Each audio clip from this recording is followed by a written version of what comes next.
মানালির কথা তো সবারই জানা মোটামুটি। আজকের ব্লগে মানালি গল্প তো থাকছেই, তার সাথে সন্ধান দেবো এক বাঙালি হোমস্টের, যেখান থেকে ভিউ আপনাকে মুগ্ধ করবেই।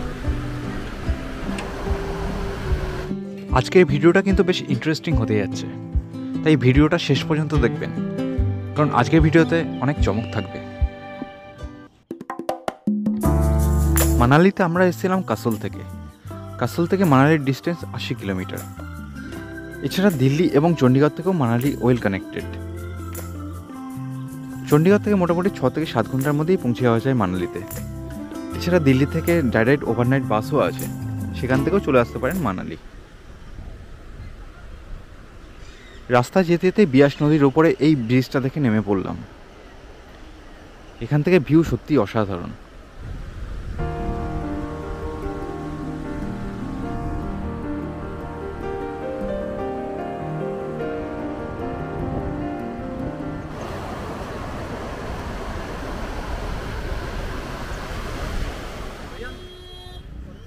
আমরা যে হোমস্টেতে থাকবো আজ, সেটি মানালি মল রোড হয়ে যেতে হয়। বৃষ্টি মাথায় নিয়ে মানালিতে পৌঁছালাম। খিদেও বেশ পেয়ে গেছিল, তাই লাঞ্চ আমরা মল রোডেই করে নিলাম। আজকে আমাদের থাকার আস্তানা পাইনাপেল হোম মানালিতে। মল রোড থেকে এখানকার ডিস্টেন্স 2 কিলোমিটার। চলুন সবার আগে আপনাদের রুমটা দেখিয়ে দিই। ঢুকেই পড়ে বাদিকে বাথরুমটা একদম নিট অ্যান্ড ক্লিন। রুমটাও কিন্তু বেশ বড়। আর রুমের সব থেকে বেস্ট পার্ট যেটা, সেটা হলো এখানকার ব্যালকনি।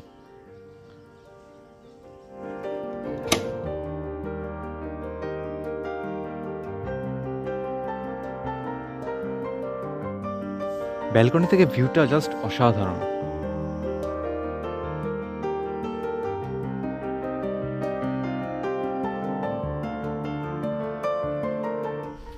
আসুন আপনাদের সাথে পরিচয় করে দিই এই হোমস্টের মালিকের সাথে। ওর নাম রোজি। ওর একটা ছোট মেয়ে আছে, নাম ম্যাগি। আমরা যতদিন ছিলাম আমাদের ছায়াসঙ্গী ছিল ওরা। আমরা একটু পাড়াটা ঘুরতে বেরোলাম এখন। টিপিক্যাল পাড়া যেমন হয়, ঠিক সেরকমই এক পাড়া। এখানে ঘোরার সবচেয়ে বড় প্লাস পয়েন্ট হলো এখানে কোনো রেগুলারলি গাড়ি চলে না, তাই আরামসে হেঁটে চলে বেড়ানো যায় চারিদিকে। এই যে পিকগুলো দেখা যাচ্ছে, এটাই সেথান টপ।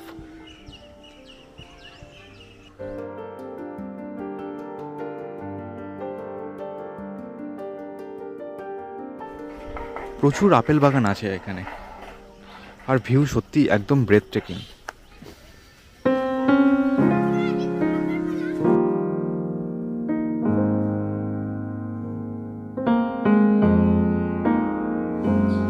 অক্টোবর মাসে এলে যে কি অসাধারণ লাগবে সেটাই ভাবছি, কারণ তখন সবকটা আপেল গাছেই আপেল হয়ে থাকবে।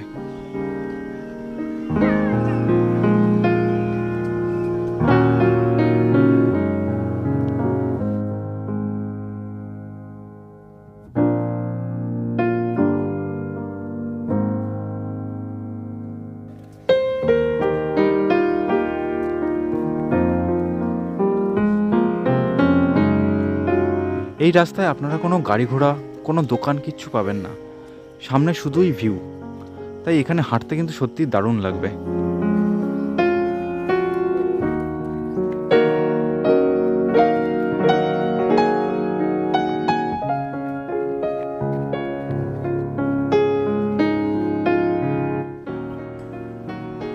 মানালি শহরের লাইট জ্বলে উঠেছে। আমরা টপ ফ্লোরের রুম নিয়েছিলাম, আর এটা হলো ফার্স্ট ফ্লোরের রুম। এখানে একটি ডরমিটরি রয়েছে, আর ওনাদের একটি নিজস্ব রুম রয়েছে এখানে।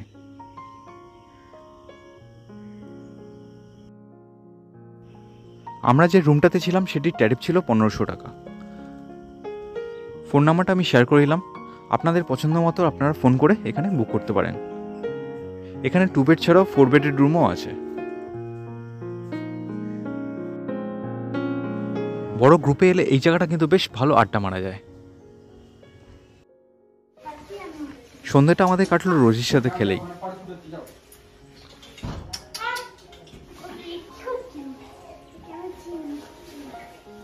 সন্ধেবেলা আমরা একটা ব্ল্যাক কফি নিয়েছিলাম।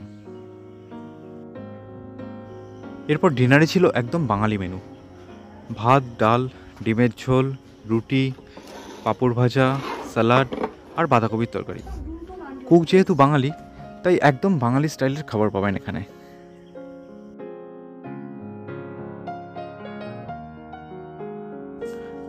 রাত্রিবেলায় বিছানায় বসে এই ভিউটা পাচ্ছিলাম আমরা। দূরে মানালি শহরের লাইট, তার সাথে চাঁদের আলো, দারুণ লাগছিল কিন্তু।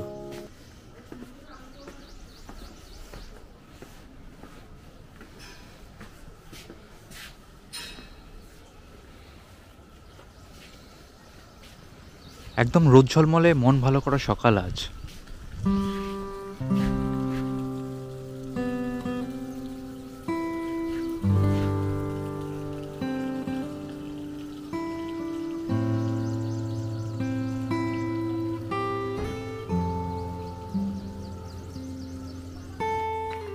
এখন আমরা যাব হিড়িম্বা টেম্পল দেখতে।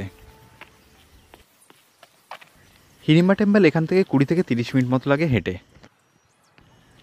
এই হোমস্টে নিয়ে কিছু পজিটিভ আর কিছু নেগেটিভ পয়েন্ট আপনাদের সাথে শেয়ার করি। আপনারা যদি মানালির কাছে নিরিবিলি জায়গা চান, যেখান থেকে ভিউ অসাধারণ, কোনো গাড়ির আওয়াজ আসবে না, থাকবে শুধু পাখির আওয়াজ, তাহলে কিন্তু এই হোমস্টে আপনারই জন্য। প্লাস পয়েন্ট হলো যেহেতু এটাই একদমই বাঙালি হোমস্টে, তাই একদম বাঙালি খাবার পাবেন সবসময়। লুচি আলুর দম থেকে মাংসের ঝোল, আপনারা যাই বলবেন কেন সেটাই কিন্তু ওনারা বানিয়ে দেন। নেগেটিভ পয়েন্টের মধ্যে যেটা সবথেকে বেশি ইম্পর্ট্যান্ট সেটা হলো মল রোড থেকে কিন্তু এটা 2 কিলোমিটার হলেও রাস্তা স্টিফ হওয়ার কারণে হেঁটে মোটামুটি 35 থেকে 40 মিনিট লাগে। আর এখানে হাঁটাটা কিন্তু বয়স্ক মানুষদের পক্ষে বেশ অসুবিধাজনকই। গাড়ি একদম হোমস্টের সামনে অবধি চলে আসে, সে নিয়ে কোনো অসুবিধাই নেই। তবে 18 সিটারের ট্রাভেলার আসবে নাকি সেটা আপনারা ফোন করেই জেনে নেবেন, কারণ এখানে আসার রাস্তাটা কিন্তু বেশ ন্যারো। মল রোডে যাওয়ার জন্য ওনাদের নিজস্ব গাড়ি আছে, সেটাও আপনারা অ্যাভেল করতে পারেন। 200 টাকা ভাড়া পড়ে সেক্ষেত্রে। আমার যেহেতু ভিড়ভাড়টা একদমই পছন্দ নয়, তাই হোমস্টেটা আমার দুর্দান্ত লেগেছিল।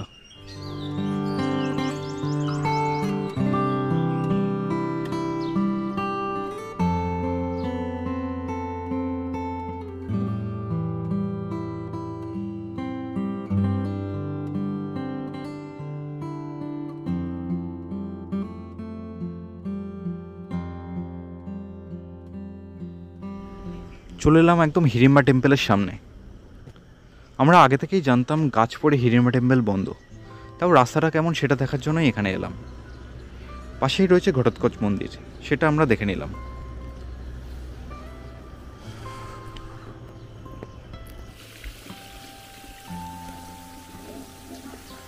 এখানে আসার রাস্তাটা একদম লোকেদের বাড়ির মধ্যে দিয়ে,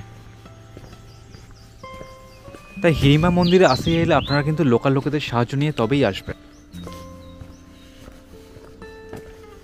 সঠিক গলি না চিনতে পারলে কিন্তু আপনারা অন্য রাস্তায় চলে যেতে পারেন।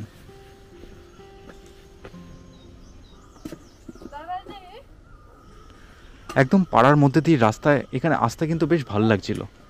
বারবারই দাঁড়িয়ে পড়ছিলাম ভিউয়ের জন্য।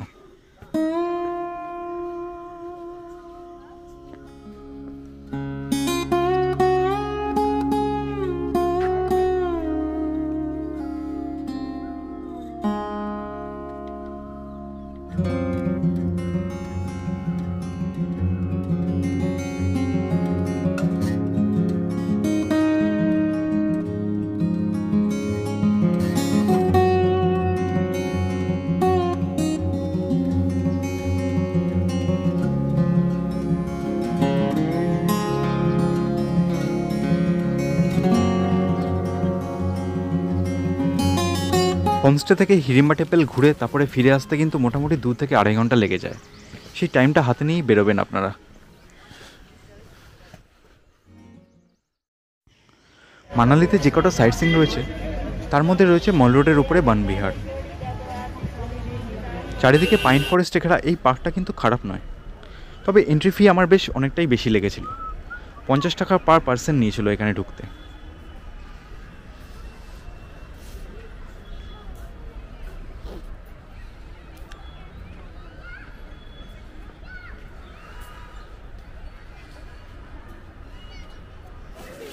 মল রোডের পাশেই রয়েছে তিব্বেতিয়ান মনেস্ট্রি।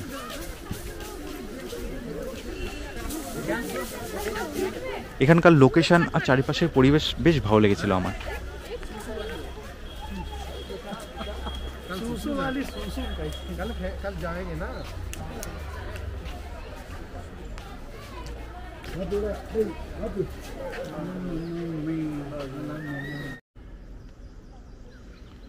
এখানে আছে হিড়িম্বা টেম্পল, যদিও বন্ধ থাকার কারণে আমরা হিড়িম্বা টেম্পল দেখতে পারিনি।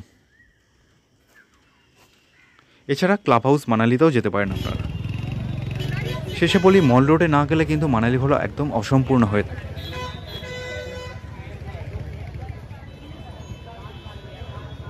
বিভিন্ন সোভেনিয়ার আর শীতের বস্ত্র কালেক্ট করার জন্য কিন্তু মানালি মল রোডে কোনো তুলনা নেই। সন্ধ্যাবেলা এখানে ঘুরলে বেশ একটা এসপ্ল্যানেড মার্কেটের মতো ফিল পাবেন।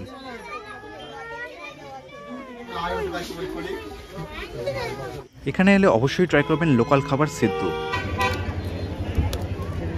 এছাড়া চারিদিকে প্রচুর ক্যাফে আর রেস্টুরেন্ট তো আছেই, সেগুলো আপনারা নিজেদের পছন্দ মতো ট্রাই করতে পারেন। মানালিতে যেহেতু খুব বেশি সাইট সিইং নেই, তাই আমার মনে হয় মানালিতে পুরো একটা দিন সাইট সিইং রাখার কোনো মানেই হয় না। আপনারা যেদিন মানালি আসবেন বা মানালি থেকে চেক আউট করে বেরোবেন, সেদিনকারই সমস্ত সাইট সিইং হয়ে যাবে। মানালির গল্প আপাতত এ পর্যন্তই। দেখা হচ্ছে আপনাদের সাথে পরের ভিডিওতে সোলাং ভ্যালি আর সিশু নিয়ে। Till then, bye by.